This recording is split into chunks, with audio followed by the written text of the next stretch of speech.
రమాలా collections ఫిబ్రవరి 7న దిల్సుఖ్ నగర్ లో గొప్ప ప్రారంభం. గ్రాండ్ ఓపెనింగ్ సందర్భంగా ప్రతి ఒక్క బిల్లింగ్ కి ఒక ఆశ్చర్యకరమైన బహుమతి.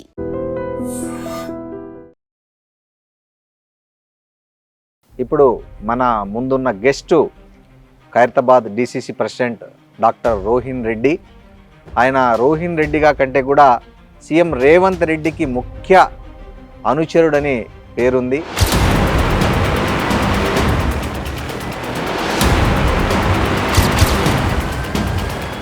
ఏంటండి అసలు మీ పేరు ఎక్కడ చూసినా కాంగ్రెస్ పార్టీలో మహామహులు, ఉద్దండులు, సీనియర్లు అందరికంటే కూడా ఇప్పుడు రోహిన్ రెడ్డి ఒక ఇంపార్టెంట్. సో నా కాంగ్రెస్ పార్టీలో నేను ఆల్మోస్ట్ ఒక సీనియర్ కాంగ్రెస్ లీడర్ లేకనే నేను ఆల్మోస్ట్ నా జర్నీ కాంగ్రెస్ పార్టీలో ఒక 23 years నడిచి జరిగింది. కానీ రేవంత్ అన్నతోటి నా జర్నీ లాస్ట్ 30 years నుంచి. తాగి పడిపోయారు అని ఏదో ఐస్ క్యూబ్ ట్రే కూడా చూపించారుగా. ఎవరు అసలు దాంట్లో ఉన్నది రేవంత్ రెడ్డి గారు కానే కాదు.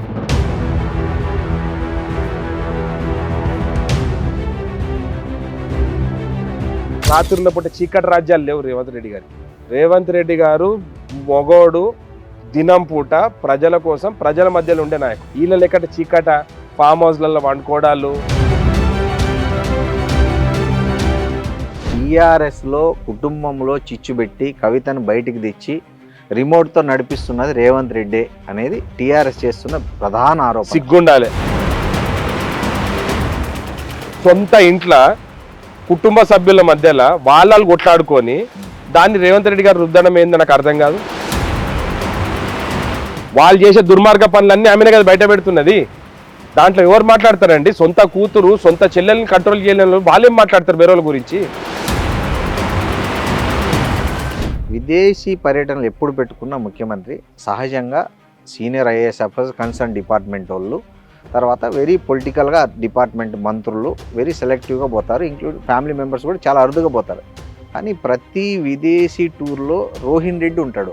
ఏంటి మీకు రీజన్ ఏమంటారు? 30 ఏళ్ళ నుంచి రేవంత్ నెంబడి ఉంటా. నా సొంత పైసలు పెట్టుకుంటా, గవర్నమెంట్ పైసలతో పోను నేను. సొంత పైసలు మీద సొంత పైసలు కావాలంటే నా మొత్తం నాది టికెట్ కొనుక్కునే గాడికెళ్ళి నా హోటల్ నా సొంతమే ఉంటుంది. ఆయన ఎంబడి పోయినప్పుడు నా సొంత కారే నేనే పెట్టుకుంటా.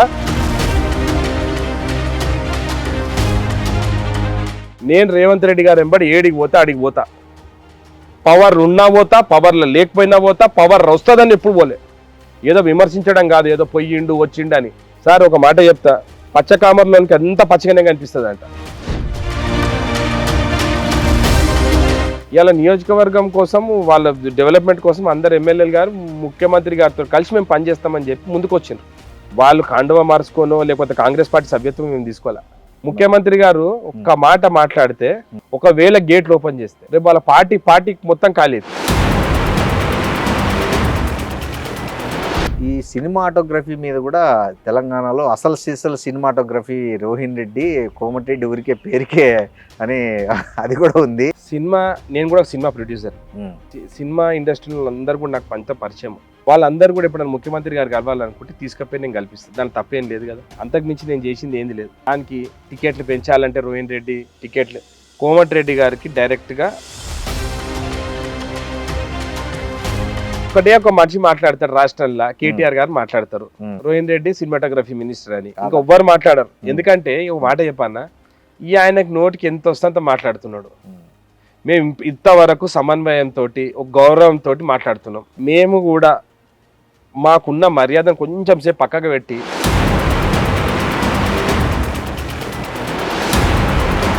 నమస్తే, welcome to iDream media. This is Roddam Srinivas. ఇప్పుడు మన ముందున్న guest Khairatabad DCC president doctor Rohin Reddy. ఆయన రోహిన్ రెడ్డిగా కంటే కూడా సీఎం రేవంత్ రెడ్డికి ముఖ్య అనుచరుడని పేరుంది. అదేవిధంగా రేవంత్ రెడ్డికి అత్యంత సన్నిహితుల్లో ఎవరు అంటే రోహిన్ రెడ్డి పేరు మనకు బాగా ప్రముఖంగా వినిపిస్తుంది. ఆయన ఒక డెంటిస్టు, డాక్టర్గా ఉంటూ రాజకీయాల్లోకి వచ్చారు. రాజకీయాలే కాదు, రియల్ ఎస్టేట్, సినిమా రంగం మీద కూడా ఆయన అనేక ప్రయోగాలు చేశారు. ప్రస్తుతం మనతో రోహిన్ రెడ్డి ఉన్నారు. నమస్తే రోహిన్. నమస్కారం సార్. బాగున్నారా? బాగున్నాను సార్. ఏంటండి అసలు మీ పేరు ఎక్కడ చూసినా కాంగ్రెస్ పార్టీలో మహామహులు, ఉద్దండులు, సీనియర్లు అందరికంటే కూడా ఇప్పుడు రోహిన్ రెడ్డి ఒక ఇంపార్టెంట్, ఒక పోర్ట్ఫోలియో లేకపోయినా ఒక నథింగ్ బట్ షాడో సీఎం అంటారు రోహిన్ రెడ్డి అంటే. ఏంటి అసలు అది నిజం ఇది అసూయతో చేస్తున్నదా లేకపోతే దీంట్లో వాస్తవాలు ఉన్నాయా? షాడో సీఎం అని ఏం లేదండి, ఎందుకంటే నేను కాంగ్రెస్ పార్టీలో ఇప్పుడు నేను 23 ఇయర్స్ నుంచి కొనసాగుతాను. అవును. అంతకు మొదలు నేను మెడిసిన్ కంప్లీట్ చేయకన్నా మొదలు, మెడిసిన్ కన్నా మొదలు కూడా నేను యూత్ కాంగ్రెస్లో కూడా ఉంటాయి. సో నా కాంగ్రెస్ పార్టీలో నేను ఆల్మోస్ట్ ఒక సీనియర్ కాంగ్రెస్ లీడర్ లేకనే నేను ఆల్మోస్ట్ నా జర్నీ కాంగ్రెస్ పార్టీలో ఒక 23 ఇయర్స్ జరిగింది. కానీ రేవంత్ అన్నతోటి నా జర్నీ లాస్ట్ 30 ఇయర్స్ నుంచి ఉంది. అంటే రాజకీయాల కన్నా మొదలు నేను చదువుకున్న టైం అప్పటి నుంచి కూడా నేను రేవంత్ అన్నతోటే ఉంటాను, రేవంత్ అన్న ఫాలోవర్ని. సో రేవంత్ అన్నతోటే నా 30 ఇయర్స్ ఆఫ్ నా అంటే చైల్డ్హుడ్ నుంచి కూడా నేను రేవంత్ అన్నతోటే నా జర్నీ అదే అయింది. కాబట్టి నేను రేవంత్ అన్నతోటి అప్పుడు ఉన్నా, ఇప్పుడు ఉంటా, ఫ్యూచర్లో కూడా ఉంటాను నేను.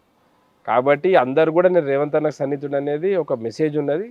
నేను చాలా అదృష్టవంతుడు అనుకుంటాను, ఎందుకంటే నేను రేవంత్ అన్న శిష్యుని కింద నాకు ఇంత ప్రచారం జరుగుతుంది కాబట్టి. సో అట్లాంటిది తప్పించి కానీ వేరేది కూడా ఏం లేదండి. So I'm always with Revanth అన్న, ఐల్ బీ విత్ రేవంత్ అన్న. ఎట్లా మీ నారాయణగూడలో మీ ఫస్ట్ పరిచయం ఎట్లా జరిగింది మీకు రేవంత్ రెడ్డికి? అంటే రేవంత్ అన్న మేమందరం నారాయణగూడ నుంచే వచ్చిన వాళ్ళం. అక్కడ మా తాత వాళ్ళ ఇల్లు ఉండే, మా అమ్మమ్మ వాళ్ళది. మా ఇల్లు అక్కడనే నారాయణగూడలో. ఓకే. సో పక్కన వెళ్ళిన రేవంత్ రెడ్డి గారు ఉంటుండే. సో అట్లా రేవంత్ అన్న మాకు అప్పుడు ఆ ఏరియాలో రేవంత్ అన్న అప్పుడు చదువుకునే టైంలో రేవంత్ అన్న was prominent youth leader, admirer మీకు అక్కడ. అప్పుడు ఆ టైం నుంచి రేవంత్ అన్న అప్పుడు పరిచయమైన ట్రావెల్ ఇప్పుడు ఇక్కడ దాకా నడుస్తూనే ఉంది. ఎట్లా మీకు గుర్తుందా ఫస్ట్ పరిచయం తనతో? ఎట్లా ఇంటరాక్షన్, ఏ విషయంలో మీరు? రేవంత్ అన్న మేము అప్పుడు నారాయణగూడలో ఉన్నాం, మాతోటి మేము అక్కడ గల్లీలో క్రికెట్ ఆడేటప్పుడు ఆయన వచ్చి మాతో క్రికెట్ కూడా ఆడేది చిన్నపిల్లలతోటి. ఓకే. రేవంత్ అన్న స్వభావం చూస్తే ఆయన పబ్లిక్ తోటే ఉంటాడు ఎప్పుడైనా. ఒక మాస్ లీడరు, అందరితో చేరువలు ఉంటాడు. నాకు ఇవాళ హోదా ఉందని చెప్పేసి, నేను ఏదో ముఖ్యమంత్రి అని చెప్పేసి ఆ భావం కూడా ఉండదు, ఆ గర్వం లేదు. ఆ రోజు ఎలా ఉన్నాడో ఈ రోజు కూడా అట్లనే ఉన్నాడు రేవంత్ అన్న. అదే ఆయనలో గొప్పతనం. అందుకే ఆ రోజు ఉన్న రేవంత్ అన్న సన్నిహితులు కానీ, ఫ్రెండ్స్ కానీ, వాళ్ళ ఫాలోవర్స్ అందరు కూడా రేవంత్ అన్నతో ఇప్పుడు అట్లనే ఉన్నారు. రేవంత్ అన్న పాత మిత్రులు ఇప్పుడు కూడా రేవంత్ రెడ్డి అనే మాట్లాడతారు, రేవంత్ అని మాట్లాడతారు. అయినా కానీ ఏం కాదు, వేరే దగ్గరనేమో నన్ను సార్ అనాలి, నన్ను ఇట్లా సంబోధించాలి, అట్లా సంబోధించాలని వేరే ఇప్పుడున్న నాయకులు కొంతమంది అట్లా ఫీల్ అవుతారు. కానీ రేవంత్ అన్న దగ్గర మాత్రం పాత మిత్రులు అందరూ కూడా ఆయన పేరుతోటి మాట్లాడతారు. ఆయనతో చదువుకున్న వాళ్ళందరు మిత్రులు. రేవంత్ అన్న ఇప్పటికి కూడా పెద్ద మనుషులు అందరిని అన్నానే పిలుస్తాడు. అవును. మేమందరం కూడా చిన్నోళ్ళని కూడా అన్నానే పిలుస్తాడు. అంటే రేవంత్ అన్నకు అప్పటి నుంచి ట్రావెల్ అయిన వాళ్ళందరితోటి కూడా ఎవరికి ఏం మర్యాద ఇవ్వాలో ఇవాళ కూడా అదే మర్యాద ఇస్తున్నాడు. ఆయన గొప్పతనం మీద ఇప్పుడు ఇవాళ అంత పెద్ద నాయకుడు అవడానికి కారణం ఏంటంటే ఆ రోజు నుంచి ట్రావెల్ అయిన వాళ్ళందరూ కూడా రేవంత్ అన్న కోసము ఈ రోజు కూడా డైహార్డ్ ఫ్యాన్స్ కింద పనిచేస్తారు. ఓకే. సో ఈ రోజు రేవంత్ అన్న చెప్పిండు అనుకోండి, మా పనులు కానీ ఫ్యామిలీని అన్ని పక్కకు పెట్టైనా సరే రేవంత్ అన్న కోసం పని చేయబుద్ధి అవుతుంది. ఎందుకంటే అందరికి చేస్తాడు ఆయన, అందరితో కలిసిమెలిసి ఉంటాడు, అందరితోటి మన బాగోగులు చూసుకుంటుంటాడు, అందరి గురించి ఆలోచిస్తాడు. ఏదైనా మీకు అతను మీ కష్టం తీర్చిండేది ఏదైనా గుర్తుందా మీకు? మీ సమస్య చాలా ఉన్నాయి, ఎగ్జాంపుల్ బెస్ట్. చాలా. ఎప్పుడు నాకు చిన్న కష్టం వచ్చినా కానీ ఏదైనా మా అమ్మకి చెప్పుకుంటుంటే, లేకపోతే రేవంత్ అన్నకి చెప్పుకుంటుంటే, లేకపోతే జానారెడ్డి గారికి చెప్పుకుంటాం అంతే. సో రేవంత్ అన్న దగ్గరికి ఎప్పుడు పోయినప్పుడల్లా కానీ కూడా మాకు ఈ సమస్య ఉన్నది. ఫస్ట్ చెప్పిన కష్టం ఏంది, దాన్ని ఎట్లా తీర్చాడు? అంటే కష్టాలు అంటే గుర్తులేదు. మాకు చిన్న కష్టం కాడి నుంచి ఏది ఉన్నా కానీ రేవంత్ అన్న దగ్గర పోతాం. అన్న నాకు ఈ ప్రాబ్లం ఉన్నది అని ఏదైనా, చిన్నది అంటే చిన్నది పెద్ద లెక్క ఏమి ఉండదు. ఏ సమస్య ఉన్నా కానీ కూడా నాకు ఏదైనా ఆలోచన, ఏదైనా సలహా, ఏదైనా పని చేద్దాం అనుకున్నా కానీ ఆయన సలహా తీసుకుంటాం. సో ప్రతిదానికి సమయం ఇస్తాడు. ఓకే. ఇంత బిజీ ఉన్నా కానీ కూడా అన్న నాకు 5 నిమిషాలు కావాలి, నాకు పర్సనల్ ఏది ఉన్నదని అంటే పక్కకి తీసుకొని మాట్లాడి. పెద్ద పెద్ద వాళ్ళు క్యూలు కట్టినా కూడా టైం దొరకట్లేదు అంటున్నారు. మీకు అందరికీ టైం దొరుకుతుంది రేవంత్ అన్న దగ్గర. మీరు గత ముఖ్యమంత్రి దగ్గర చూసుకుంటే 10 సంవత్సరాల పెద్ద పెద్ద నాయకులను గేట్ కాడికి వెళ్ళి బయటికి పంపించడం. ఇవాళ రేవంత్ అన్న ఇంటికాడికి ఎవరన్నా పోతారు, ఎవరన్నా కలుస్తారు, ఎవరు సామాన్యుడైనా కానీ ఫోటో దిగొచ్చు ఆయనతోటి. సెల్ఫీలు కూడా దిగుతారు ఇప్పటికి కూడా ముఖ్యమంత్రి గారితో. అదే గొప్పతనం కదా. పబ్లిక్ లో పోతాడు, మన గణేష్ నిమజ్జనం ఉండే చూడండి, పబ్లిక్ లోకి వెళ్ళిపోయిండు. ఏ ముఖ్యమంత్రి అని పోతాడు, మంత్రులు బుల్లెట్ మీద పోతాడు, పబ్లిక్ లలో కలిసిపోతాడు. అసలు సెక్యూరిటీ కూడా లేకుండా పోతున్నాడు. సెక్యూరిటీ లేకుండా కూడా వెళ్ళిపోయిండు. మన గణేష్ నిమజ్జనం రోజు పోయింది కదా, పబ్లిక్ లో అందరితో కలిసిండు కదా. ఏదో రాత్రిపూట కూడా ఎక్కడో పోతున్నాడు ఒక్కడే, ఎవరిని పెట్టుకోకుండా అట్లా కూడా ప్రచారం. అవన్నీ గాలి మాటలు అంతేనా? ఎందుకంటే ఆయన పూజాకో ఎక్కడికో వెళ్తాడు ఎవరు తోడు తీసుకోకుండా అని. నేను ఒక మాట చెప్తాను కదా, వీళ్ళు నాచిన నీయాతో ఆంగం తేడా అని ఒక సామెత ఉంది. రేవంత్ రెడ్డి గారిని రాజకీయంగా ఎదుర్కోలేక ఏదో ఒకటి బురద జల్లాలని లోఫర్ మాటలు మాట్లాడుతారు. అంటే అది ఎవరు మాట్లాడతారంటే లోఫర్ ఆయన ఇమేజ్ని ఏదో డ్యామేజ్ చేస్తానికి ఒక ముఖ్యమంత్రి స్థాయి నాయకుడు అందరిని వదిలేసి ఒక్కడి ఇంట్లోకి వెళ్ళి బయటికి పోతా అంటే ఇంటెలిజెన్స్ వ్యవస్థ ఉన్నది, పోలీస్ డిపార్ట్మెంట్ ఉంటుంది, ఎక్కడ సీసీ కెమెరాలు ఉంటాయి. పోనీ భూజాల మీరు నేను కలిసిపోవచ్చా లోపలికి? ఆడ ఎంట్రీ ఇవ్వాలా? కార్ నంబర్ లేకుండా వాళ్ళని పంపిస్తారా? పోనీ ఆడ సీసీ కెమెరాలు ఉన్నాయి. అంత దమ్ముంటే వాళ్ళకు, ఎవరైతే చిల్లర్ ముల్లర్ మాటలు మాట్లాడే నాకు దమ్ముంటే సాక్ష్యాలు బయట పెట్టాలి. ఏదో చిల్లర్ మాటలు మాట్లాడి ఏదో మాట్లాడితే మాత్రము మాకు రక్తం ఉడికిపోతుంది ఒకసారి. కానీ రేవంత్ అన్నట్టు వదిలేసి అంటాడు ఆయన. కానీ వాళ్ళు చెయ్యలేక ఇంకొకరి మీద బురద తల్లుతారు. ఒక ముఖ్యమంత్రి స్థాయి నాయకుడు బాజాప్తా ప్రజల మధ్యలో పోయిండు. ఈల లేక దొంగసాటు పోయి దొంగ పార్టీలు చేసుకోవడము, లేకపోతే రాత్రుల పూట చీకటి రాజ్యాలు లేవు రేవంత్ రెడ్డి గారికి. రేవంత్ రెడ్డి గారు మొగోడు, దినం పూట ప్రజల కోసం ప్రజల మధ్యలో ఉండే నాయకుడు. వీళ్ళ లెక్కట చీకట ఫామ్ హౌస్లలో వండుకోవడాలు, ఫామ్ హౌస్లలో రాసి రేవంత్ రెడ్డి గారి జీవితంలో చేయరు. వీళ్ళు ఒక్కటన్నా మీరు వాళ్ళ సోషల్ మీడియా చూడండి, ఇవాళ రేపు సోషల్ మీడియాను భ్రష్టు పట్టిస్తున్నారు. వాళ్ళకున్న కొన్ని పేడ్ ఛానల్స్లలో ఏది దొరికితే అది రాస్తారు. మొన్న కూడా ముఖ్యమంత్రి గారు వాడు ఏం కొంచెమన్నా బుద్ధి ఉండే మాట్లాడతారా వీళ్ళు? నాకు అర్థం కాదు. ఇండియన్ ఎంబసీ కాన్సులేట్ జనరల్ వచ్చి రిసీవ్ చేసుకొని డిప్లొమాట్ హోటల్, అది ప్లాజా హోటల్ అనేది ఆల్ డిప్లొమాట్స్ ఉండే హోటళ్ళల్లో కంప్లీట్ సెక్యూరిటీ ఆఫీసర్స్ నుండి అందరు ఉంటే ఏం మాట్లాడతారండి బుద్ధి లేకుండా? తాగి పడిపోయారు అని ఏదో ఒకటి ఐస్ క్యూబ్ ట్రే కూడా చూపించారుగా. ఎవరు అసలు దాంట్లో ఉన్నది రేవంత్ రెడ్డి గారు కానే కాదు, వాళ్ళ బ్రదర్ అనుకుంటా. వాళ్ళ బ్రదర్ ఫోటో పెట్టి ఇంకోరు ఆయన ఇది చేసిన. వాళ్ళ బ్రదర్స్ ఎవ్వరు కూడా మొత్తం నేను చూసిన 30 ఏళ్ళ నుంచి ఎవ్వరు కూడా వ్యసనాలు అలవాట్లు లేవు. ఎవ్వరు కూడా మందు దాగరు, సిగరెట్ దాగరు, ఇంక్లూడింగ్ రేవంత్ రెడ్డి. రేవంత్ అన్న ఇప్పుడు నేను ఒక మాట చెప్తున్నాను, ప్రజా జీవితంలో ఇన్నేళ్ళ నుంచి ఉన్నాడు. ఒక్కడన్నా రేవంత్ రెడ్డి గారి గురించి ఇది చేసిందని చెప్పమానండి. అంటే అతనికి మంద అలవాటు ఉందా లేదా? ఎందుకుంటే మంద అలవాటు లేదు ఆయనకు. ఓకే, ఉంటే భయమే ఉంది. అంతే కదా. కేసీఆర్ లెక్క బాధ్యత సిగరెట్ తాగిండు కేసీఆర్. ఒక ఎయిర్పోర్ట్ లా ఒక ముఖ్యమంత్రి స్థాయి నాయకుడు ఎయిర్పోర్ట్ లో సిగరెట్ తాగొచ్చా? తాగకూడదు, ప్రోటోకాల్ ప్రకారం. ప్రోటోకాల్ కాదు, that is the rule. You can't smoke in front in the public offices. Airport లో సిగరెట్, రన్వే మీద కూర్చొని సిగరెట్ తాగొచ్చా? మందు తాగొచ్చా? కేటీఆర్ పోయి పార్టీలు చేసుకోవచ్చా? దానిలో తప్పేమున్నది? ఇప్పుడు నీకు తాగాలనుకుంటే నేను ఇప్పుడు బరాబర్గా నేను మందు అవుతా అంటే మందు అవుతా అని చెప్పుకుంటాం, అంతే కదా. దానిలో భయపడేదేముంది? చెయ్యంది కూడా నువ్వేంది నాకు ప్రూవ్ చేసేది? నువ్వు దమ్ముంటే రేవంత్ రెడ్డి గారు ఇక్కడైతే మందు తాగిండా చూపి, సిగరెట్ తాగిండా చూపి. రేవంత్ రెడ్డి గారు రాత్రుల పూట బైక్ మీద ఒక్కరు పోయింది చూపియా? అనవసరంగా ఏదో ఒకటి నీకు సోషల్ మీడియాలో ఉంది, సోషల్ మీడియాలో రాసేసి నేను ఏదైనా రాసుకుంటా అంటే. కానీ హైడ్రా పేరుతో పేద ప్రజలు రక్తం తాగుతున్నాడు రేవంత్ రెడ్డి. సార్ మీకు ఒక మాట చెప్తున్నా, అంబర్పేట నియోజకవర్గంలో నేను కంటెస్ట్ చేసిన, బతుకమ్మ కుంట కట్టిండు, ఈరోజు మొగోడు అనిపించుకున్నాడు.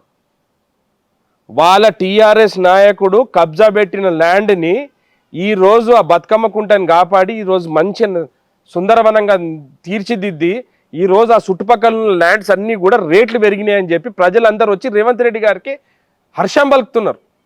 స్వయాన వాళ్ళ ఎమ్మెల్యేనే వచ్చి రేవంత్ రెడ్డి గారిని బతుకమ్మ కుంటని తయారు చేసినందుకు ధన్యవాదాలు అని చెప్పి కాలేరు వెంకటేష్ గారు వచ్చి ప్రోగ్రాంలోనే చెప్పిండ్రు. వాళ్ళ ఎమ్మెల్యే సర్టిఫికేట్ ఇచ్చినాక ఈ నాకు వస్తుంది సార్, నాకు అర్థం కాదు.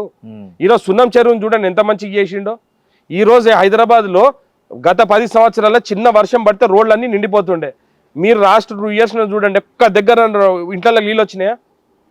ఈరోజు హైడ్రా చేయబట్టే కదా నాలాలు మోరీలు క్లీన్ చేయడం. చెరువులను కబ్జా పెట్టుకోవచ్చు అంటారా సార్? పెట్టకూడదు. మీరు సీనియర్ జర్నలిస్టే కదా, మీరు చెప్పండి కబ్జా పెట్టుకోవచ్చా? చెరువులలో పోయి ఇల్లులు కట్టుకుంటే ఓకేనా మీకు? అంటే కదా ఒక విషయం అంటే అనకండి, మీకు చెరువులలో ఇల్లు కట్టుకోవాలంటే మీరు ఓకేనా? తప్పే, 100% తప్పే. ఇప్పుడు చెరువులలో ఇల్లు కట్టుకుంటారు, వర్షాలు వస్తాయి, చెరువులలో ఇంట్లో ఇల్లు కొట్టుకపోతాయి. ఆ రోజు మళ్ళీ మీరే అంటారు ప్రభుత్వం ఏం చేస్తలేదు, మొత్తం లోకట్టు ప్రాంతాలలో మొత్తం ఇంట్లో నీళ్ళు పోయినాయి, ప్రజలందరూ తిండి లేదు, ప్రభుత్వం పట్టించుకుంటలేదు అంటారు. మీరు చేసేది రైటే, గానీ దానికి ఏమైతుందంటే కట్టిన బిల్డర్ బానే ఉన్నాడు, అమ్మిన బిల్డర్ బానే ఉన్నాడు. సార్ హైడ్రా ఒక్క నిమిషం తరగతి పేద ప్రజలు సార్ ఏ అపార్ట్మెంట్ హైడ్రా కూలగొట్టిందో నాకు చెప్పండి. ఏ బిల్డరు దీనికి హైడ్రాకు బఫర్ జోన్లో కానీ ఎఫ్టీఎల్లో కానీ కట్టొద్దు అని చెప్పి గవర్నమెంట్ ఇచ్చిండ్రు. గవర్నమెంట్ ఏం చేసింది, కొత్త చెరువులను ఆక్రమిస్తే కూలగొడతామని చెప్పిండ్రు. ఇప్పుడు ఇల్లు లేని వాళ్ళకి ఇందిరమ్మ ఇల్లు ఇస్తాను ముఖ్యమంత్రి గారు స్వయాన చెప్తున్నారు. నేను పోయి నేను చెరువులలోనే ఉంటా అంటే ఎట్లా అండి? మీరు ఒప్పుకుంటారా?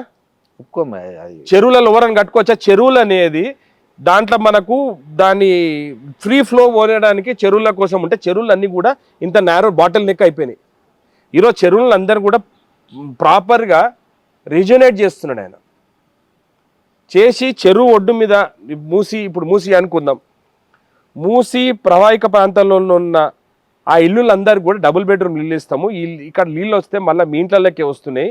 మీరు ఉన్నా కానీ కూడా పక్కా ఇల్లులు కావు కాబట్టి మీరున్న వాళ్ళందరూ కూడా మీకు డబుల్ బెడ్రూమ్లోకి వెళ్ళిపోండి, ఇదంతా క్లీన్ చేసేద్దాము. ఎందుకంటే హైదరాబాదు ఎప్పుడైతే ఈ మూసి కట్టినరో ఆ రోజు అది 30 లక్షల మందికి సరిపోయే మందికి కట్టిన నాలాలు కానీ మోరీలు కానీ అవి ఈరోజు 1,30,00,000 మంది అయినరు. ఈ రోజు ఇంత చెప్పింది చాలా బాగుంది, కాన్సెప్ట్ బాగుంది రోహిన్ రెడ్డి గారు.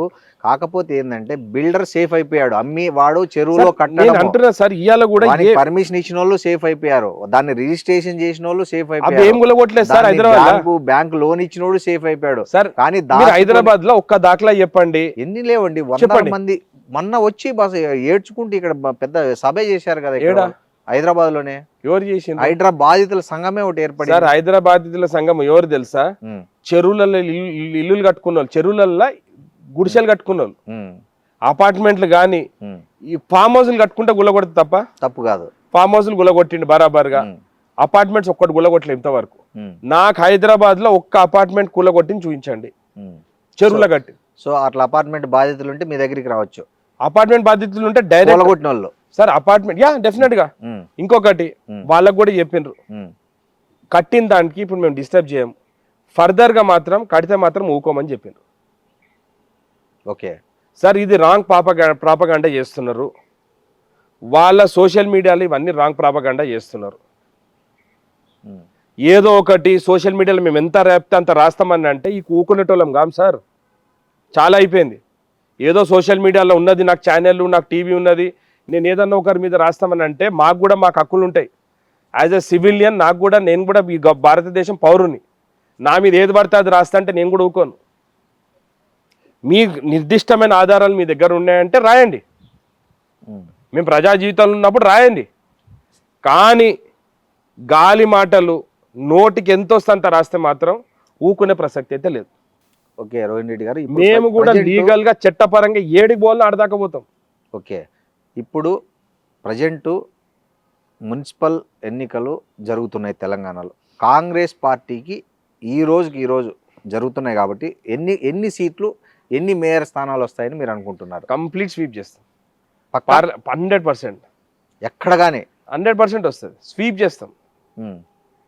ఎందుకంటే లాస్ట్ 2 yearsలో ముఖ్యమంత్రి గారి పరిపాలన మీద ప్రతి ఒక్కరికి కూడా ఈరోజు కాంగ్రెస్ పార్టీకి కానీ ప్రజాపాలనకు కానీ ముఖ్యమంత్రి రేవంత్ రెడ్డి గారి మీద ప్రజాదరణ పెరిగింది. ఇంకా ఏది 6 హామీలు అమలు చేశారనే 100% చేసినాం. ఏమేమి చేశారు? ఇప్పుడు మహిళలకు ఫ్రీ బస్ ఇచ్చినామా? ఓకే. 500 రూపాయలకు సిలిండర్ ఇస్తున్నామా? 2. మీకు రైతు రుణమాఫీ చేసినామా? ఇప్పుడు పడిందా ఈ సంవత్సరం? రుణమాఫీ చెప్పాను, 22,000 కోట్లు రుణమాఫీ చేసినామా? రైతు భరోసా ఒకటి ఇచ్చినా, మళ్ళీ ఇప్పుడు ఇస్తారా? ఇది చాలా లేట్ అయినట్టుంది. ఇస్తారు. ఆయన జీతాలు ఇవ్వకపోతుండే. ఓకే, ఆయన జీతాలే మీకు ఇన్స్టాల్మెంట్ మీద ఇస్తుండే, నెలకు రావాల్సిన జీతాలు ఇవ్వకపోతుండే. ఆర్థికంగా రాష్ట్రాన్ని మొత్తం కూడా పాతాళ లోకాలు దొక్కిండు గత ముఖ్యమంత్రి. ఈ రోజు మీరు రాష్ట్రంలో ఏ గవర్నమెంట్ ఎంప్లాయీ అని అడగండి, ఫస్ట్ రోజు వాళ్ళ అకౌంట్లో జీతాలు పడుతున్నాయి అనేది అడగండి. లాస్ట్ టైం ఇన్స్టాల్మెంట్లు వచ్చేటి మీరు అడగండి. అలానే నేను చెప్పాల్సిన అవసరం లేదు, మీకు తెలుసు కదా. ఈ రోజు అయితే పక్కాగా వస్తున్నాయా? ఈ రోజు రైతు బంధు వేస్తున్నాడు, ఒక 10 రోజులు అటు ఇటు అవుతుండొచ్చు, కానీ బరాబర్ వేస్తాడు. ఓకే, అది వేస్తున్నాడా? తర్వాత మీకు సన్నాలకు బోనస్ ఇస్తుండే 500 రూపాయలు. మొన్న రాలేదు, అడగండి మీరు ఎవరినన్నా. మీరు ఎవ్వరినన్నా కనుకోండి. మీరు సార్ మీరు కూడా ఇంత సీనియర్ అయి ఉండి మీరు కూడా ఇట్లా మాట్లాడితే నేను చూశానండి. ఒక మాట చెప్తాను సార్, యూరియా ఎవరి చేతులు ఉంటుంది సార్? కేంద్రం చేతులు ఉంటుంది. కేంద్రం చేతులు ఉంటది కదా. అవును. కేంద్రంకి వెళ్ళి వచ్చిన తర్వాత మేము కేంద్రంకి వెళ్ళి వచ్చిన తర్వాత state government role is only a courier service. అది సరిగా లేదనే కదా రోడ్ ఏంది సర్వీస్? ఇప్పుడు కొరియర్గా మీరు ఏం చేయాలంటే 100 మంది రైతులు ఉంటే 1000 బస్తాలు కావాలంటే మీరు ఇండెంట్ పెట్టుకోవాలి. సార్ ఇండెంట్ 3 సార్లు పెట్టినాం. ముఖ్యమంత్రి గారు స్వయాన పోయి 3 సార్లు కలిసిండు కేంద్ర మంత్రిని. కలిసినా గానీ వాళ్ళకు ఇప్పుడు మన దగ్గర యూరియా అనేది బయట కంట్రీ నుంచి రావాలి. అవును. సో ఈసారి బయట కంట్రీ నుంచి ఇండియాకి రావడమే షార్టేజ్ ఉన్నది.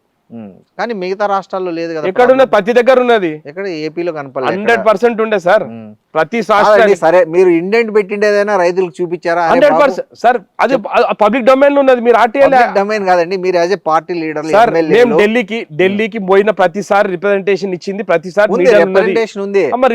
చెప్పలేకపోయారే రైతులకు, బాబు ఇది మన చేతిలో లేదు, ఒక మాట చెప్పాలా, కేంద్రం ఇస్తే మేము మీకు ఇస్తాము అని మీరు చెప్పుకోలేక రైతుల్లో చాలా ఒక వ్యతిరేకత పెంచే విధంగా ప్రచారం జరిగింది. సార్ మీకు ఒకటి మాట చెప్తా. కిషన్ రెడ్డి కేంద్ర మంత్రి, బండి సంజయ్ కేంద్ర మంత్రి ఉన్నాడు. టిఆర్ఎస్ వాళ్ళు ఎవరి మీద పోయి పోరాటం చేయాలి? జనరల్ గా ఎవరైనా రాష్ట్ర ప్రభుత్వాన్ని అడిగిన రాష్ట్ర ప్రభుత్వం బరాబర్ ముఖ్యమంత్రి గారు గాని మా అగ్రికల్చర్ మినిస్టర్ గారు బాజాప్తా చెప్పిండ్రు. ప్రెస్ కాన్ఫరెన్స్ చెప్పి తుమ్మల నాగేశ్వరరావు గారు చెప్పిండ్రు కేంద్రం నుంచి వస్తలేదు, వచ్చినట్టు మేము డిస్ట్రిబ్యూట్ చేస్తున్నామని. ఇది కొనుక్కొని మన గోడౌన్లో స్టోర్ చేసుకునేది కాదు కదా సార్. సెంట్రల్ గవర్నమెంట్ నుంచి వచ్చింది మన స్టేట్ గవర్నమెంట్ కి ఇచ్చేస్తాం. మన స్టేట్ గవర్నమెంట్ రాగానే స్టేట్ గవర్నమెంట్ డైరెక్ట్ డిస్ట్రిబ్యూట్ చేస్తుంది. అవును. సో దాంట్లో state government role is very minimal. Central government నుంచి ఇవ్వకపోతే మనం సెంట్రల్ గవర్నమెంట్ పోరాటం చేసి దేశంలో అత్యధికంగా మేము యూరియా తీసుకురాగలిగినాం. లాస్ట్ కి 10 సార్లు ముఖ్యమంత్రి గారు ఢిల్లీకి పోయినరు, కలిసిండ్రు, ప్రధానమంత్రిని కలిసిండ్రు, కేంద్ర మంత్రి అగ్రికల్చర్ మినిస్టర్ ని కలిసి 3 సార్లు కలిసి. రాహుల్ గాంధీ కంటే ప్రధాన మంత్రిని ఎక్కువ కలిసాడు రేవంత్ రెడ్డి, కేంద్ర మంత్రులను ఎక్కువ. అవును సార్. రాష్ట్రం నడవాలంటే మరి ముఖ్యమంత్రి ప్రధానమంత్రినే కలిసాడు కదా, నడ్డనైతే కలవలే కదా. మేము ఎవరిని కలిసినాం? ఒక ముఖ్యమంత్రి ప్రధానమంత్రిని కలిసిండు. ముఖ్యమంత్రి పోయి వాళ్ళ పార్టీ అధికార ప్రతినిధినో లేకపోతే వాళ్ళ బీజేపీ జాతీయ అధ్యక్షుని అయితే కలవలే కదా మేము. ఓ ప్రధానమంత్రిని కలవకపోతే మనకు రాష్ట్రానికి రావాల్సిన ఎన్నికలు వస్తాయి. రాష్ట్రాన్ని భ్రష్టు పట్టించిండ్రు. ఈరోజు 8 లక్షల కోట్లు అప్పు చేసిండు. మన మిగులు బడ్జెట్ ఉండే దాన్ని తీసుకపోయి 8 లక్షల కోట్లు అప్పు చేసిండు. అప్పు భారాన్ని తగ్గించుకుంటూ ఒక్కొక్క బెనిఫిషియరీ స్కీమ్ ప్రజలకు తీసుకుపోయి ఇస్తుందా లేదా? ఈరోజు మీరు చూడండి హైదరాబాద్ని ఎంత బ్యూటిఫుల్గా డెవలప్ చేస్తున్నాడు. ఒకటి ఏదైనా స్మార్ట్ సిటీ పెట్టా. అవును, ఆ ఫ్యూచర్ సిటీ పెడుతున్నాడు. ఇప్పుడు ఫ్యూచర్ సిటీ పెట్టి మనకు ఇప్పుడు సిటీ అంతా క్లస్టర్ లెక్క అయిపోయి ట్రాఫిక్ జామ్లు అయిపోయి ఎంత ఘోరంగా తయారైంది హైదరాబాదు. సో ఒక కొత్త సిటీ అవసరం ఉంది. ఆ రోజు హైదరాబాద్ ఉన్నప్పుడు అప్పుడు హైటెక్ సిటీ ఎందుకు కట్టుకున్నాం మనం? సిటీ ఎక్స్పాండ్ అవుతున్నది, మనం కూడా మెట్రోపాలిటన్ సిటీలో బతకాలి. ఈరోజు ముంబై, ఢిల్లీ అంటున్నాం, మేము పోటీ పడుతుంది. ముఖ్యమంత్రి గారు పదే చెప్తున్నాడు, నేను న్యూయార్క్ తోటి, టోక్యో తోటి, జపాన్ తోటి పోటీ పడతాను అంటున్నాడు. కేసీఆర్ లేక నేను కరీంనగర్ని టర్కీ చేస్తా, హైదరాబాద్ని ఇస్తాంబుల్ చేస్తా, లేకపోతే డాలస్ చేస్తా అని చెప్పి దొంగ మాటలు మాట్లాడతలేడు కదా. కేసీఆర్ గారు అన్నప్పుడు మీరు ఎందుకు అడగలేదు? అప్పుడు 10 ఏళ్ళ నుంచి మీరు న్యూయార్క్ చేస్తానో, డాలస్ చేస్తానో, టర్కీ చేస్తానో, ఇస్తాంబుల్ చేస్తామని ఎందుకు? కేసీఆర్ చెప్పింది కదా, ప్రజలైతే అడగలే కదా. అందుకే కదా ఓడించింది ప్రజలు. 10 సంవత్సరాల తర్వాత మేము చెప్పింది చేస్తున్నాం కాబట్టి ముఖ్యమంత్రి గారి మీద. మీరు పార్లమెంట్ ఎలక్షన్స్లో మేము చూడండి 3 సీట్లకి 8 సీట్లకైనాం, 2 బై ఎలక్షన్స్ గెలిచినాం, ఎమ్మెల్సీ సీట్లు గెలిచినాం, గ్రామ పంచాయతీలు మీరు ఎలక్షన్లో చూడండి, జిహెచ్ఎంసీ కూడా గెలుస్తున్నాం. 100% గెలుస్తాం, పక్కా 100% గెలుస్తాం. మీరు మున్సిపాలిటీ ఎలక్షన్ చూడండి. కాదండి, గెలవకపోతే మీరు గెలిచినాక చెప్తాం కదా. అంతేనా? 100%. ఓకే. అయితే గెలవకపోతే ఏమన్నా శబ్దం ఉందా? ఏమి శబ్దాలు మేము అట్లా అలా లెక్క శబ్దాలు పెట్టాము. వాళ్ళు రెఫరెండం అని 3 సార్లు అడిగినరు. ఆ 3 సార్లు రెఫరెండంకి ఏందో జవాబు ఇచ్చినాము. మేము గెలుచుకుంటూ పోతామండి. ప్రజలు మా మీద నమ్మకం ఉంది, ముఖ్యమంత్రి గారి మీద నమ్మకం ఉంది, కాంగ్రెస్ పార్టీ మీద నమ్మకం ఉంది. ఈరోజు మహేష్ కుమార్ గౌడ్ గారు, రేవంత్ రెడ్డి గారి నాయకత్వంలో రాష్ట్రం కాంగ్రెస్ పార్టీ కానీ లేకపోతే అధికారికంగా మన రాష్ట్ర మంత్రివర్గం కానీ బ్రహ్మాండమైన నిర్ణయాలు తీసుకుంటున్నారు, ప్రజల మధ్యలో ఉంటున్నారు, పనులన్నీ బరాబర్ చేస్తున్నారు. కాబట్టి ప్రజలకు నమ్మకం కుదిరింది కాంగ్రెస్ పార్టీ మీద. కానీ బాగా కొట్టుకుంటున్నారు కదా మంత్రుల మధ్య. వాళ్ళు ఒక మాట చెప్పన్నా, మొగుడు పిల్లలు కొట్లాడుకోరా? మొగుడు పిల్లలు వేరు, ప్రభుత్వం వేరు కదా. ఒక మాట, చిన్నగా మనస్పర్ధలు ఉన్నప్పుడు డిఫరెన్స్ ఆఫ్ ఒపీనియన్ ఉంటుంది. ఇది చేస్తే బాగుంటుంది అని అంటే కాదు, ఇట్లా చేస్తే బాగుంటుంది అంటే దాన్ని కొట్లాడుతా అంటే ఎట్లయితుందండి? ఇప్పుడు మీకు ఒక అభిప్రాయం ఉంటుంది, నాకు ఒక అభిప్రాయం ఉంటుంది, డిస్కషన్ తోటే కదా బయటికి వచ్చేటిది. కానీ అది 4 గోడల మధ్య. ఇప్పుడు వాళ్ళ లెక్క అప్పుడు ఆయన ఓవర్ మాట వినకపోయేదా?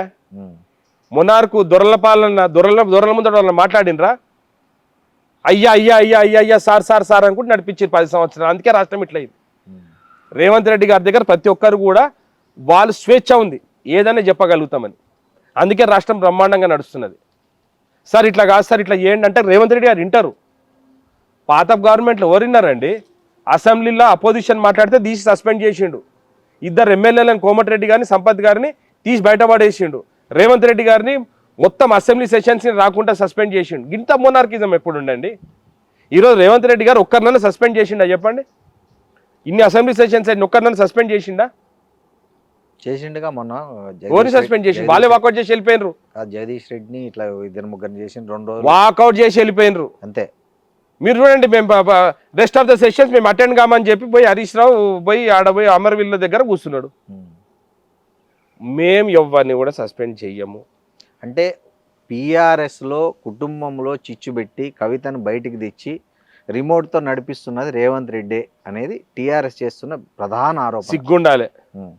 సిగ్గుండాలి వాళ్ళకు. ఆమెకు సొంత ఇంట్లో కుటుంబ సభ్యుల మధ్యలో వాళ్ళు కొట్లాడుకొని దాన్ని రేవంత్ రెడ్డి గారు రుద్దడం ఏంది నాకు అర్థం కాదు. అంటే నీ సొంత చెల్లెల మీద కానీ లేకపోతే ఆయనకు సొంత కూతురు మీద కానీ కంట్రోల్ లేదా? వాళ్ళు చేసే దుర్మార్గ పనులన్నీ ఆమెనే కదా బయట పెడుతున్నది. దాంట్లో ఎవరు మాట్లాడతారండి? సొంత కూతురు సొంత చెల్లెల్ని కంట్రోల్ చేయలేని వాళ్ళు ఏం మాట్లాడతారు వేరే వాళ్ళ గురించి? అది ఇప్పుడు కవిత గారిని రేవంత్ రెడ్డి గారిని నడిపిస్తున్నారని మాట్లాడటానికి వాళ్ళు కొంచెమన్నా సిగ్గుండి మాట్లాడుతున్నారు. నాకు అర్థం కాదు. అంటే ఆమె బయటికి వెళ్ళిపోయింది కాబట్టి ఇది మళ్ళీ రేవంత్ రెడ్డి గారు ఇది చేసిందంటే రేవంత్ రెడ్డి గారు ఏది చేసినా రేవంత్ రెడ్డి రాష్ట్రంలో చేస్తున్నారని మాట్లాడతారు. రేవంత్ రెడ్డి ప్రధానమంత్రిని కలిసే తప్పు, రేవంత్ రెడ్డి గారు పోయి గ్లోబల్ సబ్మిట్ చేస్తే తప్పు, రేవంత్ రెడ్డి గారు హార్వర్డ్ యూనివర్సిటీలో చదువుకుంటే తప్పు, రేవంత్ రెడ్డి గారు రాష్ట్రానికి ఏం తీసుకొచ్చినా తప్పు. రేవంత్ రెడ్డి ఏనే కర్నా, రేవంత్ రెడ్డి ఓనే కర్నా, ఏది చేస్తే రేవంత్ రెడ్డి గారు చేసిందని రేవంత్ అన్న మీద ఏడ్చుడు తప్పించి వీళ్ళకి ఏం పని లేదు. మీరు పొద్దున్న లేచి చూడండి, ఆ 4-5 ఛానళ్ళల్లో పొద్దున్న లేచి నుంచి రేవంత్ రెడ్డి గారిని ఎట్లా విమర్శించాలి, ఏదో ఒక బుట్కం రాసి గొప్పతనం అనుకుంటారు. సార్ నేను ఒక మాట చెప్తున్నా, మన సెల్ఫ్ కాన్షియస్ అనేది ఒకటి ఉంటుంది. నేనేదో అద్దం ముందర నిలబడి నేనేదో నలుగురిని తిట్టేసిన అనుకొని హ్యాపీగా ఉంటే అది నీ వరకే నిన్ను సంతృప్తి చెందుతుంది, కానీ ప్రజలకు మాత్రం దాని మీద సంతృప్తి ఉండదు. విదేశీ పర్యటనలు ఎప్పుడు పెట్టుకున్న ముఖ్యమంత్రి సహజంగా senior IAS officers concern department వాళ్ళు, తర్వాత వెరీ పొలిటికల్గా డిపార్ట్మెంట్ మంత్రులు వెరీ సెలెక్టివ్గా పోతారు, ఇంక్లూడింగ్ ఫ్యామిలీ మెంబర్స్ కూడా చాలా అరుదుగా పోతారు. కానీ ప్రతి విదేశీ టూర్లో రోహిన్ రెడ్డి ఉంటాడు. ఏంటి మీ దానికి రీజన్ ఏమంటారు? 30 ఏళ్ళ నుంచి రేవంత్ అన్న వెంబడి ఉంటా. నా సొంత పైసలు పెట్టుకుంటా, గవర్నమెంట్ పైసలతో పోను నేను. సొంత పైసలు కావాలంటే నాది టికెట్ కొనుక్కునే కాడికెళ్ళి నా హోటల్ నా సొంతమే ఉంటుంది. ఆయన వెంబడి పోయినప్పుడు నా సొంత కారే నేనే పెట్టుకుంటా. ఆయన గవర్నమెంట్లోకి వచ్చినప్పటి నుంచి, గవర్నమెంట్ రాక మొదల నుంచి కూడా నేను నా సొంత ట్రావెల్ మీదే చేస్తా. నాకు రేవంత్ రెడ్డి గారు అంటే అభిమానం. నేను అభిమానంతో ఆయన వెంబడి ఉంటే నాకు 30 ఏళ్ళ నుంచి ఆయనను ఫాలో అయితే ఆయన అనుచరుణ్ణి, ఆయన తమ్ముణ్ణి. నేను రేవంత్ రెడ్డి గారు వెంబడి ఏడికి పోతా అడిగి పోతా. పవర్ ఉన్నా పోతా, పవర్లో లేకపోయినా పోతా. పవర్ వస్తుందని ఎప్పుడు పోలే. పవర్ రాజకీయాలు లేనప్పటి నుంచి కూడా రేవంత్ రెడ్డి గారు వెంబడి నేను ట్రావెల్ చేస్తా. నా సొంత పైసలు పెట్టుకొని పోతా. అడిగే అధికారం ఎవరికి లేదు. ఆయన సొంత అధికారంగా గవర్నమెంట్ బుక్ చేసే రూమ్లో కూడా ఉండా. నేను నా సొంత హోటల్ రూమ్లో నా సొంత రూమ్ బుక్ చేసుకుంటాను. నేను బయట పోయినప్పుడు రేవంత్ రెడ్డి గారు వెంబడి ఉన్నప్పుడు ఇండియన్ ఓవర్సీస్ ఏది ఉన్నా కానీ కార్యకలాపాలన్నీ నేనే చూస్తా. అక్కడ కూడా ఇండియన్ ఓవర్సీస్ కాంగ్రెస్ అని ఉంటుంది, ఆ కాంగ్రెస్ బాధ్యతలన్నీ నేనే చూస్తా. ఓకే. రేవంత్ రెడ్డి గారు వెంబడి వచ్చినప్పుడు మొన్న శ్రీధర్ బాబు గారు, పొంగులేటి శ్రీనివాస్ రెడ్డి గారు, జయేష్ రంజన్ గారు, సంజయ్ గారు, అజిత్ రెడ్డి గారు, వీళ్ళందరూ ఐఏఎస్ ఆఫీసర్లు అందరూ కూడా వచ్చారు. అవన్నీ కళ్ళకు కనిపించాయి. అధికారులు రాకుంటే ముఖ్యమంత్రి గారు పోతారా? మరి మొత్తం వ్యవస్థ అంతా అక్కడ ఉండదు. ఈరోజు ఇండియన్ అఫీషియల్ ట్రిప్, అది ముఖ్యమంత్రి గారిది అఫీషియల్ ట్రిప్. కాన్సులేట్ జనరల్ గారు వచ్చి ఎయిర్పోర్ట్లో రిసీవ్ చేసుకున్నారు. ముఖ్యమంత్రి గారు ఒకటే చెప్పారు, నేను స్టడీ టూర్ కోసం వచ్చినాను కాబట్టి నా ఎడ్యుకేషన్ అయిపోయే వరకు నేను ఎవరిని కూడా కలవను. నేను ఇక్కడ నుంచి నేరుగా హార్వర్డ్ యూనివర్సిటీకి పోతాను, అక్కడ చదువుకున్న తర్వాత ఇండియన్ ఓవర్సీస్ కాంగ్రెస్కి అందరికి ఒక రోజు టైం ఇస్తా అని చెప్పి బరబ్బర్ ఒక రోజు టైం ఇచ్చిండు, అందరినీ కలిసిండు. హార్వర్డ్ కూడా మీరే అరేంజ్ చేశారా? హార్వర్డ్కి మేము ఎందుకు అరేంజ్ చేస్తామండి? ముఖ్యమంత్రి గారు కాదు అంటే చేస్తే బాగుంది. ఏది కూడా మేము చేసింది లేదు. ముఖ్యమంత్రి గారు ఆయన అప్లై చేసుకున్నారు, ఆయనకు అడ్మిషన్ వచ్చింది.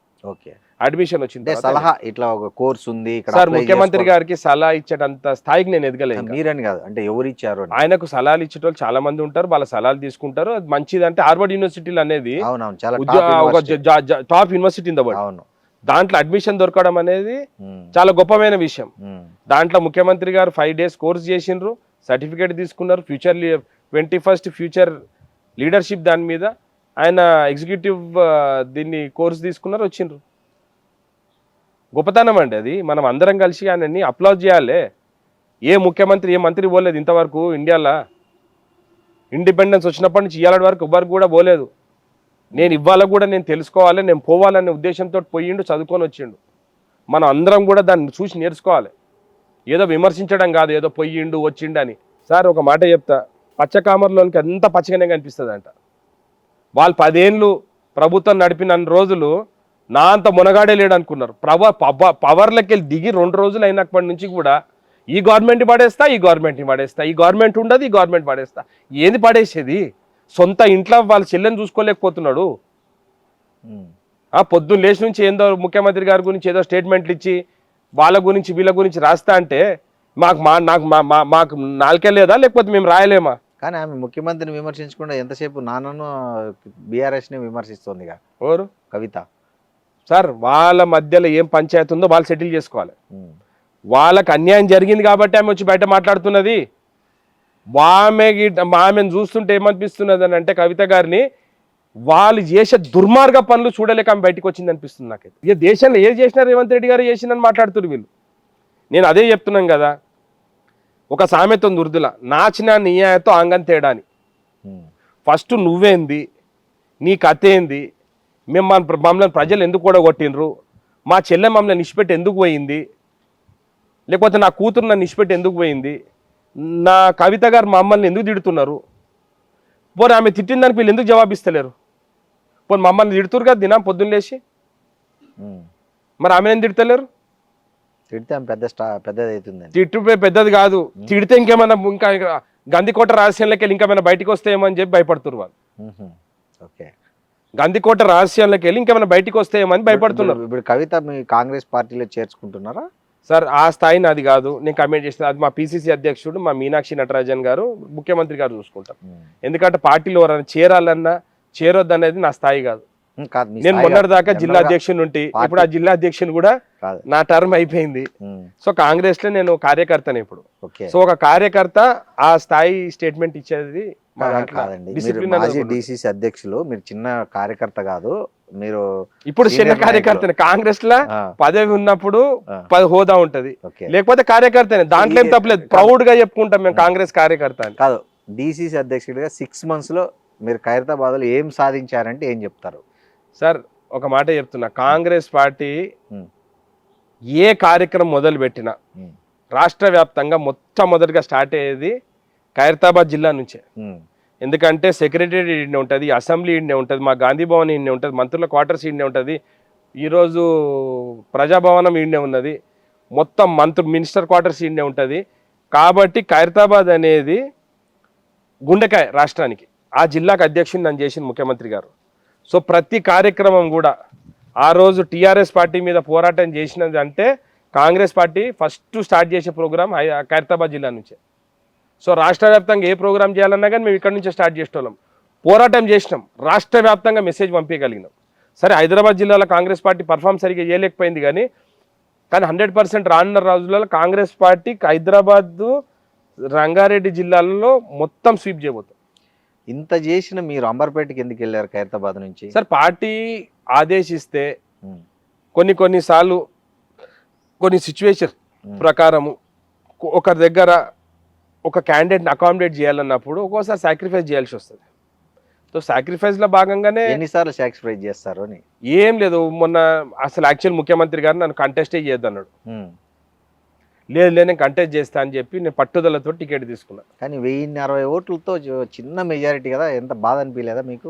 సార్ ఏం బాధ ఉన్నా లేకపోయినా ఒక మాట చెప్తాను సార్, మనకు అంబర్పేట నియోజకవర్గంలో లాస్ట్ 40 ఏళ్ళ నుంచి కాంగ్రెస్ పార్టీ గెలవలేదు. అవును. కానీ ఇప్పుడు కాంగ్రెస్ పార్టీని చాలా బలోపేతంగా చేసినాం. చేశారు. 1060 ఓట్లతో ఓడిపోవడం అంటే చాలా చిన్న విషయం కదా. అదొకటి. ఆల్మోస్ట్ గెలిచినట్లే మీరు. అంటే కొంచెం మార్జిన్ పెద్దగానే ఉండేదండి. కాకపోతే ఏంటంటే పార్లమెంట్ ఎలక్షన్ ఇంకా పుంజుకున్నాం. పార్లమెంట్ ఎలక్షన్స్ ఇంకా పుంజుకున్నాం.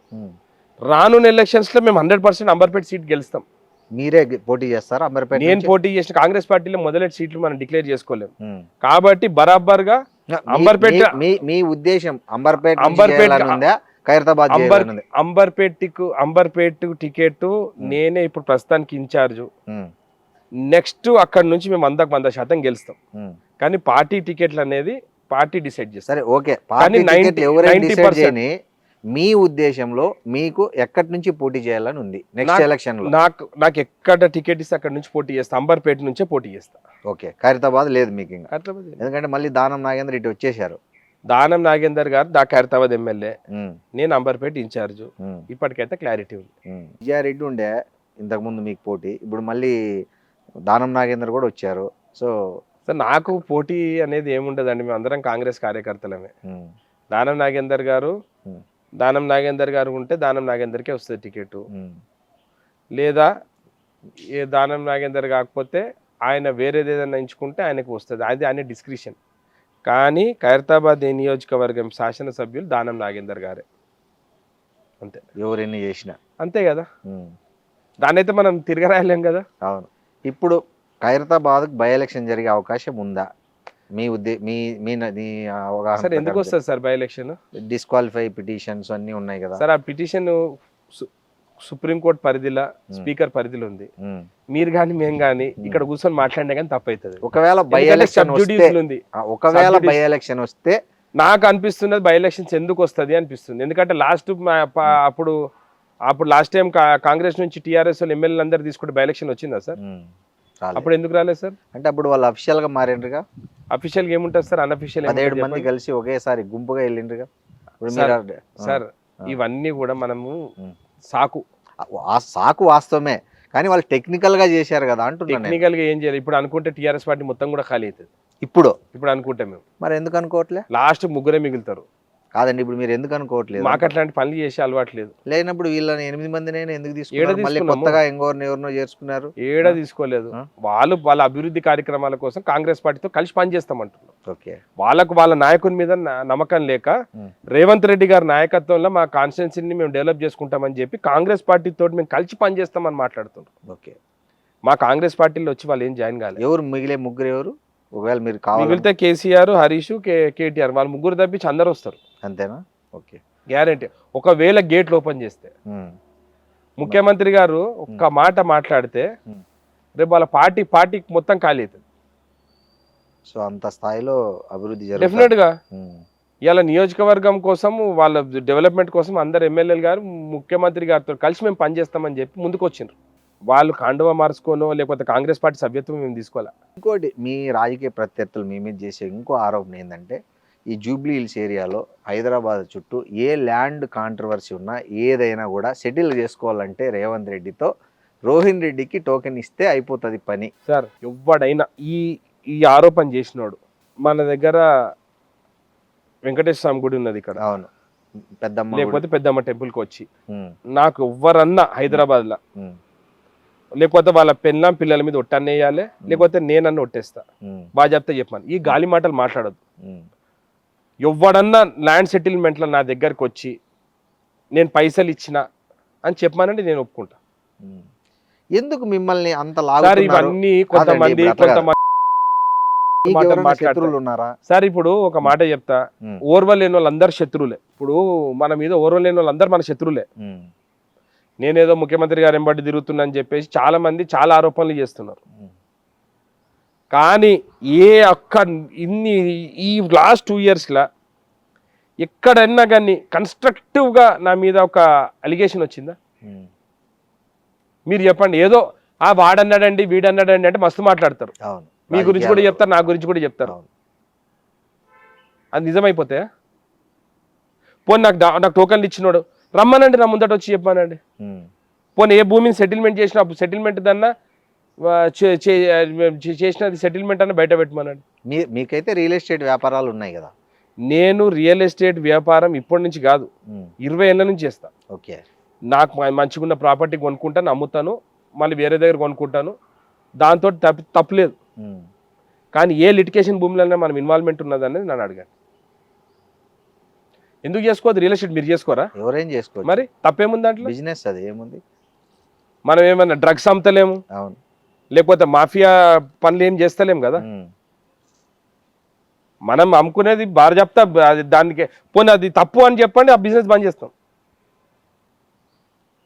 బాజాబ్తా చేస్తాము. బాజాబ్తా ఎట్లాంటివి చేసుకుంటానంటే నా వరకు నేను చేసుకుంటాను. నాకు కూడా పిల్లలు ఉన్నారు, నేను కూడా బతకాలి. రాజకీయాలు అన్నాక ఖర్చులు, మరి ఖర్చులు ఉంటాయి. మరి ఏం చేయకపోతే ఎట్లా బతుకుతామండి? పోనీ చేసేదాన్ని తప్పు పని చేస్తున్నామంటే బాజాబ్తా ఇవాళ రోజు సార్ ఒక మాట, ఈ రోజులా ఏది దాగాలనుకునే దాగదు. మనం ఏదన్నా మీరు ఒక్కడన్నా ఏదన్నా పని చేస్తే దాంట్లో ఇల్లీగల్ యాక్టివిటీ చేసినామంటే ఇవాళ కాకపోయినా రేపన్నా బయటికి వస్తుంది. నేను లాస్ట్ 30 years నుంచి కాంగ్రెస్ పార్టీలో ఉన్నా, ఒక సింగిల్ అలిగేషన్ లేదు నా మీద. ముఖ్యమంత్రి గారితో లాస్ట్ 2 years నుంచి ట్రావెల్ అవుతున్నా, ఒక సింగిల్ అలిగేషన్ ఎక్కడన్నా నేను ఇంటర్ఫియర్ అయినని, లేకపోతే ఇల్లీగల్ పనులు ఏమన్నా నేను చేసినానని ఎవరన్నా మీ కెమెరా ముందట వచ్చి చెప్పమనండి. ఏది కూడా చాలా మంది మమ్మల్ని ఉల్టా బెదిరిస్తారు. ఇంకా మీ గురించి అట్లా చెప్తాము, మీ గురించి ఇట్లా చెప్తాం, మాకు ఇది చేయండి అది చేయండి అని బెదిరిస్తే వాళ్ళు కూడా చాలా మంది ఉంటారు. ఎవరెవరు ఉంటారు, పార్టీ వల్ల బయట వాళ్ళు ఉంటారు. మాకు పైసలు ఇయ్యండి, లేకపోతే మీకు అట్లా ఇట్లా అంటారు. ఇట్లాంటి చాలా ఉంటాయి. ఎవరు బెదిరించారండి? మస్తు మంది ఉంటారు. ఒకటి చెప్పండి, ఎగ్జాంపుల్స్ ఏముంటాయండి? పేర్లు వద్దు, అంటే ఇన్సిడెంట్ చెప్పండి. ఇన్సిడెంట్ చాలా ఉంటాయండి. ఎట్లుంటాయని అంటే ఏదో ఒకటి బ్లాక్ మెయిలింగ్స్ ఉంటాయి. మీరు పార్టీ అధికారంలో ఉన్నప్పుడు ఎట్లుండే జాగ్రత్తగా ఉండాలంటే మనం ఏదో ఒకటి గాలి అలిగేషన్స్ చేస్తామంటారు. ఓకే, తుడుచుకోవాలి. మేము తుడిచి ఇప్పుడు మీ ఛానల్స్ రాస్తారు, దానికి ఓరిక జవాబు ఇచ్చుకోవాలి. మళ్ళీ నేనే కూర్చొని జవాబు ఇచ్చుకోవాలి కదా. మీరు మీ ఆస్తి మొత్తం ఆస్తులు మీరు వ్యాపారంలో అంతా ఎంత ఉండొచ్చు రోహిన్ రెడ్డి గారు ఇప్పటి వరకు? ఏం లేదు, నాకు బంజారాహిల్స్లో ఒక ఇల్లు ఉన్నది, కొన్ని ఒక అగ్రికల్చర్ ల్యాండ్ ఒకటి ఉన్నది, అంతే. నెట్వర్త్, ఈ నెట్వర్క్ అనేది ఇక మనకు నేను చెప్పాలి, అఫిడవిట్ లో చూపించింటారు కదా. అఫిడవిట్ డొమైన్ లోనే ఉంది, అంటే చెప్పండి. మీ అంతే ఉంది, నాకు ఎంత ఉందో అంతే ఉంది. అదే వర్డ్స్ లో చెప్పండి. గూగుల్లో నేను అఫిడవిట్ ఉంది నాది, మై నేత అని ఉంటది. అవును, తెలుసు. ఎలక్షన్ అఫిడవిట్, దానిలో చెక్ చేసి దొరికిపోతుంది. దానిలో ఇప్పుడు నేను చెప్తాను అనుకోండి, నాకు ఆస్తి 10 కోట్లే ఉంది అనుకున్నాను, అది కరెక్ట్ కాదు కదా. నా ఆస్తి ఏముంది అనేది నేను ఎలక్షన్ అఫిడవిట్ వేసిన, దాని స్క్రూటినీ అయింది, అపోజిషన్ వాళ్ళంతా వెరిఫై చేసిండ్రు, సర్టిఫై చేసిండ్రు. ఇక అంతకన్నా అథెంటిక్ ఏముండదు. ఓకే. ఫాదర్ డాక్టర్, మీరు అసలు పాలిటిక్స్ తో సంబంధం లేదు. మా బ్రదర్ US లో ఇంజనీర్, లాస్ట్ 22 years నుంచి చాలా మంచి పొజిషన్లు ఉన్నారు. మా యంగర్ బ్రదర్ కూడా డాక్టర్, మా wife software engineer, still software engineer. ఇప్పుడు హౌస్ వైఫ్ అనుకోండి. మా బ్రదర్ వాళ్ళ సిస్టర్ అపోలో హాస్పిటల్, ఆమె కూడా జనరల్ ఫిజిషియన్. మా ఫ్యామిలీ అందరూ కూడా కష్టపడి పని చేసుకునే వాళ్ళని. పిల్లలు ఏం చేస్తున్నారు? 2 పిల్లలు, నా కొడుకు 12th ఉన్నాడు, నా డాటర్ 8th class. ఓకే. అదే నేను అనేది, ఇంత ఎడ్యుకేటెడ్ ఫ్యామిలీ నుంచి మీరు పాలిటిక్స్ ని ఎందుకు సెలెక్ట్ చేస్తారు? ఎడ్యుకేటెడ్ పాలిటిక్స్ లకు రాకూడదని కాదు, అంటే రౌడీలు, నేనేమో జనరల్ గా ఎక్కువ మంది అటు మీ బ్రదర్ లాగా మీ అట్లా వెళ్ళిపోతుంటారు సాఫ్ట్వేర్ అని. చదువుకున్న తర్వాత నాకు రాజకీయాల మీద ఇన్స్పైర్ అంటే ఒక రేవంత్ రెడ్డి గారిని, జానారెడ్డి గారిని, ఇట్లాంటి వాళ్ళని చూసి, నాకు రాజశేఖర్ రెడ్డి గారిని చూసిన తర్వాత మనం కూడా రాజకీయాలకు ఎందుకు రావద్దని ఉద్దేశంతో వచ్చి. నాకు రాజశేఖర్ రెడ్డి గారి హయాంలోనే టికెట్ మిస్ అయింది కదా, ఎట్లా ఏమి జరిగింది? అప్పుడు కాన్స్టిట్యున్సీస్ రీఆర్గనైజేషన్ అయినప్పుడు నాగేందర్ గారు నాంపల్లిలో ఉండే, నాకు ఖైరతాబాద్ అడిగిన. సో నాంపల్లి నాగేందర్ గారు ఏం చేసి ఖైరతాబాద్ షిఫ్ట్ అయినప్పుడు నాకు టికెట్ పోయింది. లేకపోతే 2009లో నాకు టికెట్ వచ్చే అవకాశం ఉండే. అప్పుడు నాది దానం నాగేందర్ గారి పేరు ఇద్దరిదే ఉండే. సో నాగేందర్ గారు ఆబ్వియస్లీ ఆయన ఎమ్మెల్యే ఉండే, రాజశేఖర్ రెడ్డి గారి దగ్గర ఉండే కాబట్టి ఖైరతాబాద్ టికెట్ ఆయనకు వచ్చింది. అప్పుడు నాకు మిస్ అయింది. సో ఇంకా అప్పటి నుంచి మళ్ళీ పోరాడుతూనే ఉన్నారు. రాజకీయాలలో అదృష్టం కూడా ఉండాలి. కరెక్ట్. సరే, మనం కష్టపడుకుంటూ పోతుంటే ఎప్పుడో నాకు ఏంటి మీ టార్గెట్ రాజకీయాల్లో? ఏం లేదు, రేవంత్ రెడ్డి గారు ఇంకోసారి ముఖ్యమంత్రి కావాలి, రాహుల్ గాంధీ గారు ప్రధానమంత్రి కావాలి, అంతే. ఇంకంతే. ఇప్పుడు రేవంత్ రెడ్డి గారు మంచిగున్నారు అనుకో, చెట్టు మంచిగుంటే నేను మంచిగుంటా. నా చెట్టే మంచి లేనప్పుడు నేను మంచిగుండి కూడా ఏం ఫాయిదా? సో మాకు చెట్టు వృక్షము అంతా రేవంత్ రెడ్డి గారు. రేవంత్ రెడ్డి గారు మంచిగున్న రోజులు మేము అందరం మంచిగుంటాం.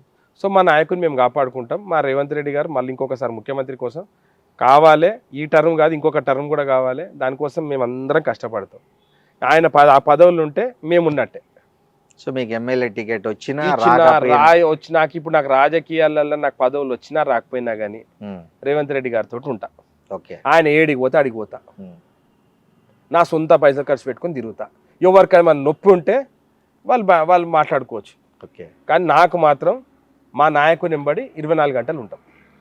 నా ఇష్టం అది, దాని అయితే ఎవరు ఆపలేను కదా. సో డ్రీమ్ ఏం లేదు మీకు రాజకీయాలు? ఏముంటుంది సార్, మా నాయకుడు ముఖ్యమంత్రి, అంతకన్నా పెద్ద డ్రీమ్ ఏముంటది? ఓకే, ఇప్పుడు ముఖ్యమంత్రి కన్నా పెద్ద పదవి ఏముంటది? ఇప్పుడు నాకు రేవంత్ రెడ్డి గారు రేవంత్ రెడ్డి గారు సార్ ఒక మాట చెప్తున్నా, నా జీవితంలో నేను దేవుని ఎప్పుడు చూడలే. మా అమ్మనే నాకు దేవుడు అనుకున్నాం. మా అమ్మ తర్వాత నాకు అంత స్థాయిగా చూసుకునే వ్యక్తి ఎవరనంటే ఓ రేవంత్ రెడ్డి గారు. సో అట్లాంటి వాళ్ళు ఉన్నాక నాకేం అవసరం ఇంకా? మా నాయకుడు అందరినీ ఒక తండ్రి లేక చూసుకుంటుండు కాంగ్రెస్ పార్టీని, ఇంకేం కావాలి? ఇంతమంది లీడర్లను తయారు చేసిండు, ఒక తండ్రి లేక అందరు కాంగ్రెస్ పార్టీలకు ఇంతమంది నాయకులను చేసిండు, ఇంకేం కావాలి? నాకు కూడా ఇవాళ కాకపోతే రేపు అని వస్తుండే, రాకపోయినా నాకు అవసరం లేదు. ఇవాళ మీరు నా టీవీ ఇంటర్వ్యూ తీసుకుంటున్నారు, స్టార్టింగ్ ఏమన్నారు? ముఖ్యమంత్రి గారు ప్రధాన అనుచరుడు అన్నాడు. అది చాలు నాకు ఆ గౌరవం. సో రేవంత్ రెడ్డి గారు అనుచరుడు, ప్రధాన అనుచరుడు అన్నారు కదా, చాలు నాకు అది, అంతకన్నా పెద్ద గౌరవం ఏం కావాలి?